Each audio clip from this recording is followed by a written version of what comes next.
அதே மாதிரி இந்த நோன்பு திறந்தவன என்ன செய்வாங்கன்னா, பெரும்பாலும் நம்ம சமுதாயத்தில் பள்ளிவாசல்ல சென்று நோன்பு திறக்கிறதா வழக்கம் அதிகமா. பள்ளிவாசல் எல்லாரும் நோன்பு திறக்கிறதுக்காக போய் உட்கார்ந்துருப்பாங்க. நோன்பு திறக்கிறதுக்கு எல்லாரும் அறிவிப்பு செஞ்ச உடனே பேரிச்சம்பளத்தை எடுத்து வாயில வச்ச மாதிரி தான் இருக்கும். இந்த கஞ்சி சூடு கூட ஆறி இருக்காது. வாயில வச்ச உடனே இக்காம சொல்ல ஆரம்பிச்சிருவாங்க. ஏன்? அந்த மக்ரிப் தொழுதாகணும், வக்து போயிரும் அப்படின்னு நினைச்சிட்டு சொல்லுகிறாங்க. ஆனா ரசூலுல்லாஹி ஸல்லல்லாஹு அலைஹி வஸல்லம் சொல்லியிருக்கிறாங்க, உணவு வைக்கப்பட்டால் ஒருத்தனுக்கு பசி ஏற்பட்டுச்சுன்னா தொழுகையா உணவா என்று வந்தால் முதல்ல உணவு தான். முதல்ல உணவை பரிபூர்ணப்படுத்தி கொண்ட பிறகுதான் போய் தொழுகணும்னு சொல்லியிருக்கிறாங்க. அப்ப ஒருத்தன் இது மார்க்கத்தில் அழகான முறையில் சொல்லித்தரப்பட்ட வழிமுறை.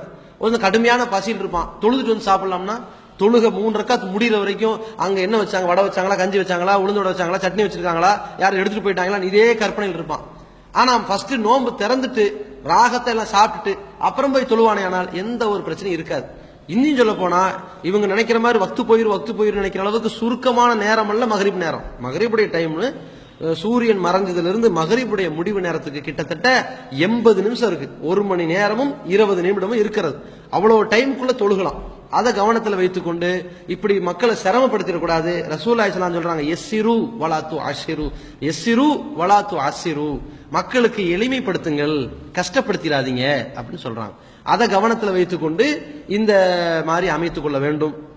அதே மாதிரி நோன்பு திறக்கும் பொழுது முதல்ல உண்ண வேண்டிய உணவு என்று சிறப்புக்குரிய உணவாக இருப்பது பேரிச்சம்பளம் தான். நம்ம கஞ்சி சாப்பிட்றதா இருந்தாலும் சரி, மற்ற குடிநீர் அதாவது நம்ம பானங்கள் குளிர் பானங்கள் சாப்பிட்றதா இருந்தாலும் சரி, ரசூலுல்லாஹி ஸல்லல்லாஹு அலைஹி வஸல்லம் அவர்கள் விரும்பத்தக்க ஒரு காரியமாக செய்தது முதல்ல எடுத்த உடனே பேரிச்சம்பளம் தான் சாப்பிடுவாங்க, அப்புறம் தண்ணி, அதற்கு பிறகுதான் மற்றவைங்கிற ஒரு வழிமுறை. எப்படின்னா முதல்ல பேரிச்சம்பளம் இல்லாட்டி தண்ணீர் குடிக்கணும். இதுதான் நோன்பு திறப்பதற்கு ஏற்ற ஒரு உணவாக வலியுறுத்தப்பட்ட விரும்பத்தக்க ஒரு செயலாக இருக்கிறது. இதை முன்னிலைப்படுத்திவிட்டு மற்ற உணவு பதார்த்தங்களை எல்லாம் அதற்கு அடுத்து மேற்கொண்டால் அது பிரச்சனை இல்லை. அதை கவனத்தில் வைத்துக் கொள்ள வேண்டும்.